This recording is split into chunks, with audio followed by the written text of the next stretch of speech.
안녕하십니까. 반갑습니다. 새만금 TV입니다. 자, 오늘 또 여러분들 그 새만금 이야기 이어가 보도록 하겠습니다. 요즘 갑자기 이제 서늘해져서 그런지요. 제가 잠깐 이제 목감기가 간 것 같은데 여러분들 좀 양해해 주시길 바라겠고요. 자, 이 상단에 보시면 전화번호가 있습니다. 전화번호에 새만금이라고 문자를 보내주시면은요, 저희가 텔레방 링크하고 아이디를 함께 보내드리고 있습니다. 최근 들어서 이 텔레방을 이용하시기가 좀 불편하시다라고 말씀하시는 분들도 있긴 합니다. 여러분들 앱 설치하는 거 그렇게 어렵지 않으니까요. 들어가셔서 여러분들 앱 다운 받는 곳에 들어가셔서 텔레그램을 설치한 이후에 여러분들 거기서 이제 아이디를 검색을 하시면 새만금이라고 영문으로 써져 있는 아이디를 검색을 하시게 되면 여러분들 저하고 개인적으로 이렇게 상담도 가능하니까요. 여러분들 잘 활용을 해 줄 수 있도록 하시고, 링크를 보내드리는 거는 앱 설치 이후에 링크에 들어가기만 하시면 여러분들께서 바로 새만금에 관련된 실시간 뉴스를 접할 수가 있습니다. 이제 간혹 텔레그램에 익숙하지 못하신 분들이 문자로 이렇게 보내주시는 경우가 있는데요. 그럴 경우에는 상담에 상당히 좀 제약이 있습니다. 제가 텔레그램을 이용하는 이유가 뭐냐면 여러분들한테 여러 가지 정보를 드리기가 수월하기 때문이라고 말씀을 좀 드려볼 수가 있겠습니다. 그리고 이제 전화도 이렇게 자주 이제 주시는 분들이 있는데요. 전화는 저희가 절대 받지는 않습니다. 좀 여러분들 이해를 해 주시길 바라겠고요. 상담 전화가 많다 보니까 제가 일정도 상당히 많이 있습니다. 그걸 다 받으면서 대처할 수가 없다라는 거, 여러분들 저희가 만약에 문자로 간단하게 주신다라고 하면 저희가 시간이 가능할 때 간단하게 상담 정도는 해 드릴 수가 있으니까 활용을 해 주시길 바라겠습니다. 자, 오늘은요 여러분들 새만금 이야기 계속 이어갈 텐데 그 이전에 금리에 대한 이슈화가 계속해서 되고 있습니다.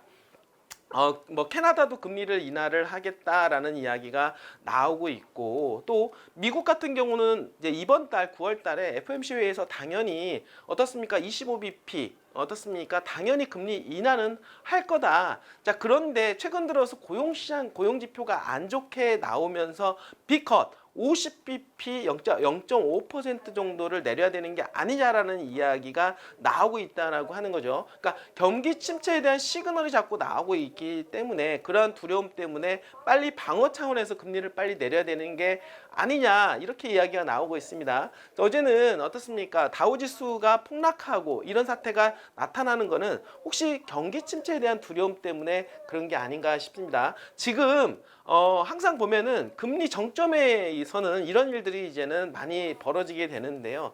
이제 그러다가 어떻습니까? 금리를 이제는 한번 내리게 되는 겁니다. 근데 내리다 보면은 어떻습니까? 경기 침체에 대한 시그널 때문에 많은 분들이 공포에 휩싸일 수도 있다라고 하는 거죠. 이제 하지만 지속적인 금리 인하로 인해서 시장에 온기가 돌게 되고 유동성이 풀리면서 자산시장으로 다시 돈이 유입되는, 어쨌든 계속해서 이런 반복된 현상들이 벌어지고 있다라고 하는 거, 큰 숲을 볼 수 있는 해안을 여러분들이 가지고 계시길 바라겠습니다. 자, 그런 차원에서 그렇다라고 하면 새만금은 당연히 개발지 토지로서의 당연히 유동성으로 인해서 새만금 토지 부동산 시장에 크게 영향을 끼칠 수밖에 없다라고 하는 거, 이것이 바로 큰 시장의 흐름이라고 볼 수가 있겠고, 그리고 새만금 자체적으로도 뉴스가 많이 현재 나오고 있습니다. 개발 이슈와 호재는 2050년도까지 지속적으로 이루어지고 있기 때문에 그런 기대감으로 수요는 계속해서 발생할 수밖에 없다. 그리고 시장이 지금 금리 인하에 대한 기조감으로 더욱더 좋아지기 때문에 내년에는 더욱 엄청나게 좋아질 것 같다라는 느낌, 여러분들한테 말씀을 좀 드려보도록 하겠습니다. 자, 그리고 요즘 최근 들어 새만금 스마트 수변 도시에 대한 관심이 상당히 높아지고 있는데요. 사실 바다 한가운데 200만 평 정도 규모로 여러분들 신도시가 들어온다, 수변 도시가 들어온다. 실제적으로는 정주 인구 2만 5천 명 정도였는데 최근 들어서 2차 전지 관련된 기업들이 많이 들어오면서 인구 유입에 대한 기대감으로 4만 명 이상 도시가 들어갈 것으로 예상을 해 볼 수가 있겠습니다. 자, 그러다 보니까 지금 빨리 서둘러야 되는 그런 상황이 있다 보니까 그 입찰에 대한 이야기가 지금 나오고 있고, 바로 11월 달에 입찰, 정식 입찰 또 들어간다라는 이야기 말씀을 드려보도록 하겠습니다. 자, 11월 새만금 수변도시 인프라 공사 큰 장 선다라는 이야기 해보도록 하겠습니다. 자, 새만금 수변도시 조성을 위한 인프라 공사가 11월 달에 발주 채비를 마치게 되는데요. 최근 국토부 입찰 방법 및 낙찰자 결정 방법 심의를 통과했죠. 여러분들이. 자, 새만금 수변도시 조성 사업을 포함해서 4건, 여러분들 새만금 수변도시 관련된 건이 3건이고 나머지 어떻습니까? 다른 건 포함해서 4건이 어떻습니까? 총 9,900원 규모의 대형 공사가 입찰에 들어가는데 국토부는 새만금 수변도시 공사 등 4건의 대형 공사에 대한 입찰 방법 및 낙찰자 결정 방법을 드디어 심의 의결을 했다라고 하는 거죠. 자, 우선 새만금 수변도시 조성공사 209와 309.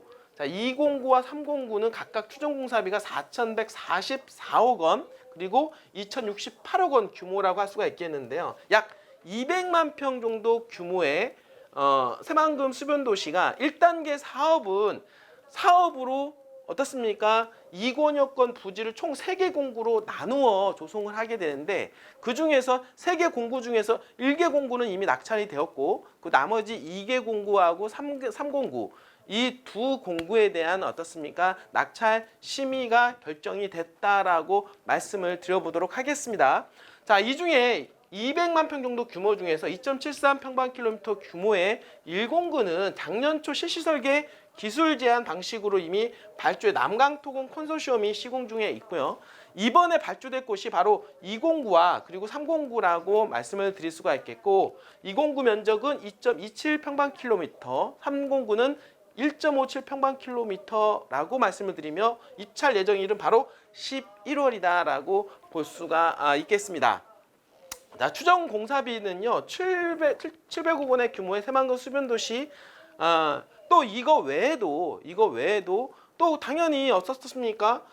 지금 수변도시 하수처리 시설 부지 조성 공사도 필요하다라고 볼 수 있어서 11월 달에 입찰에 들어가게 되고 사업비는 700억 원 정도 해당이 된다라고 볼 수가 있겠습니다. 수변도시의 부지 조성을 위한 호환 축소 및 매립 공사가 되는 것이죠. 자, 이렇게 어떻습니까? 조금씩 개발에 대한 속도감을 높여가고 있는 가운데 이러한 것들이 개발이 완성이 되면 2029년도쯤 되면은요. 도로, 공항, 항만, 철도 SOC 인프라가 쫙 깔리면서 바다 한가운데 새만금의 수변도시가 쫙 올라가 있는 모습을 여러분들은 보게 되는데요. 그 안에서 4만 명 이상의 인구가 밀집되어서 어떻습니까? 이런 새만금을 더욱더 개발에 대한 속도감을 높일 수가 있다라고 하는 거죠. 자, 이런 신도시가 들어가는 것으로 끝나는 것이 아니겠죠. 신도시가 들어가게 되면 그 사람들의 인프라 구축, 그 사람들의 생활 편의 시설을 위해서 관광 레저용지 시설들이 점점점 개발에 대한 속도감이 높아질 수밖에 없다라고 하는 거죠. 자, 새만금 수변도시 조성을 위한 3건의 공사는 기본 설계 기술 제한 방식으로 입찰이 진행되며 낙찰자 결정 방식은 차별화된 전문성과 그리고 기술력, 비용 절감 및 고품질의 시공을 기대할 수 있는 가중치 기준 방식으로 결정이 되었다라고 말씀을 드려보도록 하겠습니다. 뭐 여러 가지 입찰 방식, 여러 가지 어떻습니까? 낙찰 방식 많이 있는데 중요한 거는 이런 것이 아니라 11월 달에 어쨌든 간에 입찰을 진행을 해서 사업자를 선정을 해서 공사를 들어간다. 이제 이런 얘기, 그러니까 그만큼 빨라졌다. 이런 얘기를 말씀을 좀 드려보도록 하겠습니다. 여러분들 몇 년 후면 들어설 새만금 수변도시의 위용을 한번 생각을 해보셨습니까? 바다 한가운데 들어설 새만금 수변도시, 기존의 도시하고는 차별화된 친수 친화적인 이런 도시가 만들어질 것으로 보여지는데요. 수변도시와 함께 그 주변 일대는 더욱더 개발에 대한 속도감을 높이게 될 것이면 틀림이 없고 최근 기준금리의 인하로 인한 어떻습니까? 유동성이 풀리면서 새만금으로 다시 자금이 유입될 가능성이 높아지고 있다라고 말씀을 드려보도록 하겠습니다. 자, 오늘도 이렇게 끝까지 시청해주신 여러분들 진심으로 감사드립니다.